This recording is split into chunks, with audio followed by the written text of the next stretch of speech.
दोस्तों, ये कहानी निर्मला की है। निर्मला बहुत ही सुंदर और साधारण लड़की थी। उसकी शादी निखिल नाम के लड़के से हो जाती है।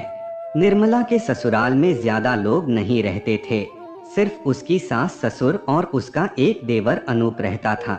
निर्मला के ससुराल वालों की शहर में बहुत ज्यादा इज्जत थी और वह बहुत धनवान भी थे। निर्मला का पति निखिल अपने अपने घर की जिम्मेदारी अच्छे से उठाता था और शादी के कुछ महीनों बाद ही निर्मला ने भी अपने ससुराल की सारी जिम्मेदारियां संभाल ली थी। निर्मला के देवर अनूप को हमेशा से ही स्टाइलिश लड़कियां पसंद थी और अपनी भाभी के सिंपल लुक के होने की वजह से वह अपनी भाभी से ज्यादा बात नहीं करता था। ऐसे ही एक दिन जब अनूप पार्टी में जा रहा था तो वह अपनी माँ से पूछता है, माँ, मैं आज पार्टी में जा रहा हूँ, आप बताइए ना मैं कैसा लग रहा हूँ। तब उनकी माँ बोलती है, हाय मेरा लाल, तू तो बिल्कुल हीरो लग रहा है।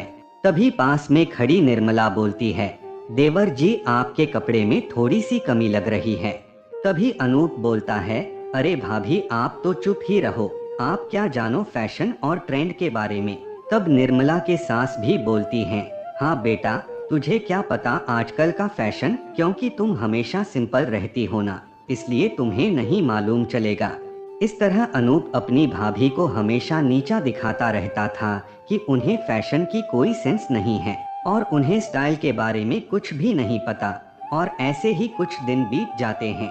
कुछ दिनों बाद निर्मला का पति निखिल ऑफिस जा रहा होता है।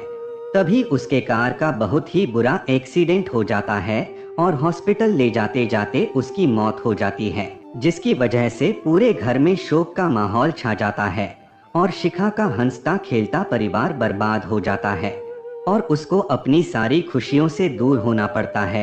लेकिन वह अपना ससुराल छोड़कर कहीं नहीं जाती और साथ ही अपनी सारी जिम्मेदारियां अच्छे से निभाती है। और यह सब देखकर उसके सास और ससुर उसकी शादी अनूप से करवाने की सोचते हैं और अनूप से शादी के बारे में बात करने के लिए जाते हैं। तभी अनूप की माँ कहती है, बेटा अनूप यहाँ बैठ, तुझसे कुछ बात करनी है। तब अनूप कहता है, जी माँ बोलिए। तब अनूप के पिताजी अनूप से बोलते हैं, देख बेटा, पहले तू हमारी बात ध्यान से सुन। बेटा, हम यह सोच रहे थे क्यों ना हम निर्मला की दूसरी शादी करवा दें। कब तक बेचारी ऐसे अकेली जीती रहेगी। तू क्या कहता है मामा? यह तो बहुत अच्छी बात है। चलिए ठीक है, मैं आपके साथ हूँ। तब अनूप के पिताजी बोलते हैं, चल बेटा ठीक है, तो हम एक काम करते हैं, घर के कुछ लोग को बुलाकर तेरी और निर्मला की शादी करवा देते हैं।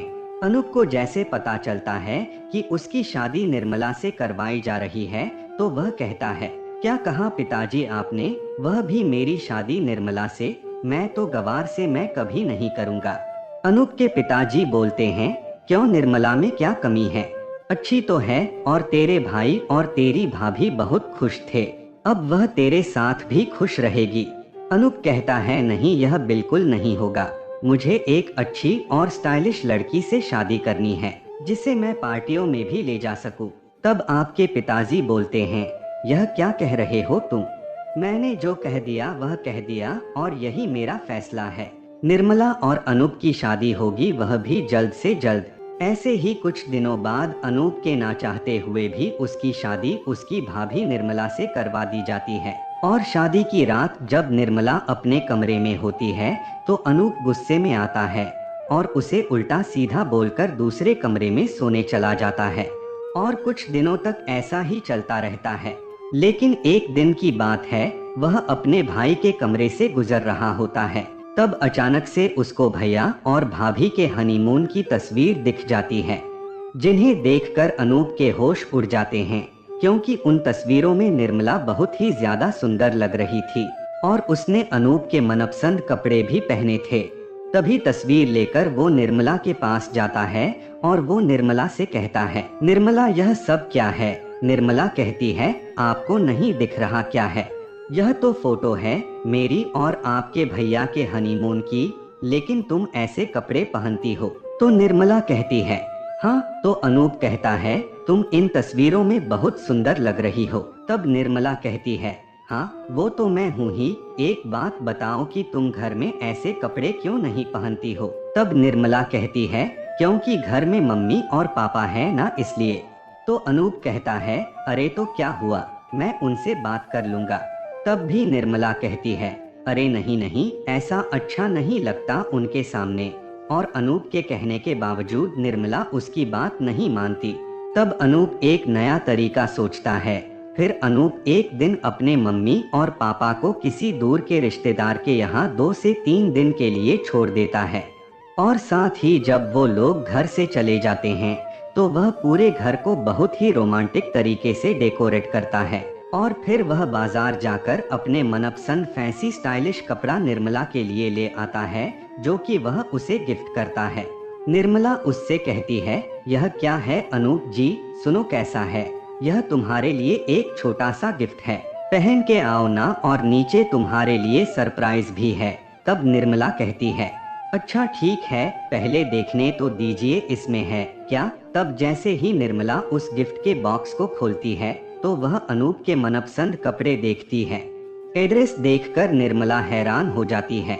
निर्मला नुक्से कहती है, अरे समझिए ना, मैं इसे कैसे पहन सकती हैं, घर में मम्मी पापा है, कोई देख लेगा तो क्या कहेगा। अनूप कहता है, अरे घर में कोई नहीं है, बस तुम और मैं हूँ, क्योंकि मम्मी और पापा को तो मैंने पहले ही दूर के रिश्तेदार के वहाँ भेज दिया है। तब निर्मला कहती है, अच्छा सच में यह बात है, तब फिर ठीक है, तुम 2 मिनट रुको, मैं अभी पहन कर आती हूँ, फिर देखना मेरा जलवा। फिर कुछ देर बाद जब निर्मला अनूप के लाए हुए कपड़े पहनकर नीचे जाती है, अनूप जैसे निर्मला को देखता है तो उसकी आंखें फटी की फटी रह जाती है और अनूप बहुत ज्यादा खुश हो जाता है। और अनूप निर्मला के करीब जाता है और उसे गले लगाता है। अब ऐसे ही रोज वह निर्मला के लिए अपने मनपसंद कपड़े लाया करता था और निर्मला भी उसे पहन लेती थी, क्योंकि घर पर मम्मी और पापा नहीं होते हैं। ऐसे ही 3 दिन बीत जाते हैं और जब 3 दिनों बाद जब अनूप के माता पिता घर आते हैं तो निर्मला खुशी से उनका स्वागत करती है और साथ ही वो अभी अपने घर में जीन्स टॉप और अनूप के लाए हुए मनपसंद कपड़े पहना करती है। अपनी बहू का यूं बदला हुआ रूप देखकर निर्मला की सास को बहुत गुस्सा आता है। तब निर्मला से कहती है, तुझको शर्म नहीं आती, रोज रोज सारे घर में छोटे छोटे कपड़े पहनकर घूमा करती है। तब निर्मला बहुत ज्यादा डर जाती है और वह कहती है, माँ जी अरे पर वर गया तेल लेने, जाओ जाके ढंग के कपड़े पहन, क्योंकि तेरे ससुर जी के आने का भी समय हो चुका है। तब निर्मला कहती है, माँ जी मैंने यह ड्रेस अनूप के कहने पर पहनी थी। निर्मला के सास कहती है, अनूप ने क्या कहा, क्या नहीं कहा, उस बात को छोड़, जो मैं कह रही हूँ वह कर।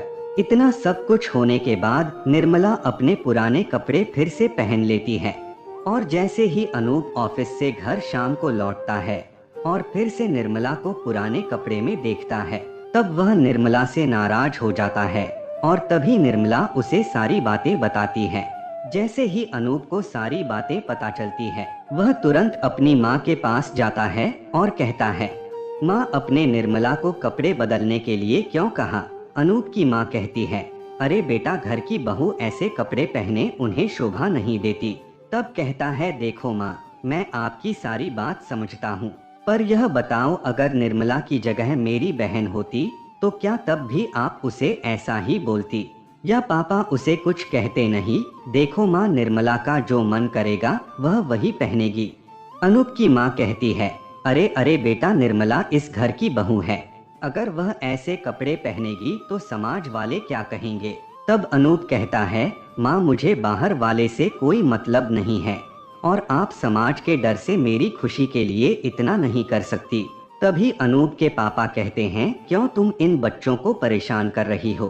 तब निर्मला की सास कहती है, मैं बच्चों को परेशान नहीं कर रही जी, अरे भला छोटे छोटे कपड़े अच्छे लगते हैं क्या। तो फिर अनूप के पापा कहते हैं, क्या हमारी बेटी होती तो भी तुम मुझसे ऐसे ही कहती, और वैसे भी निर्मला हमारी बहू नहीं हमारी बेटी है, और बेटा तुझे जो सही लगे तू वो पहन, हमें कोई दिक्कत नहीं है। इस तरह निर्मला को उसके ससुराल वालों का साथ और अपने पति का प्यार मिलने लगता है और निर्मला की जिंदगी पहले की तरह खुशहाल हो जाती है। तो दोस्तों आशा करता हूँ कि ये कहानी आप लोगों को अच्छी लगी होगी, तो इसे लाइक करें और हमारे चैनल को सब्सक्राइब करें। धन्यवाद।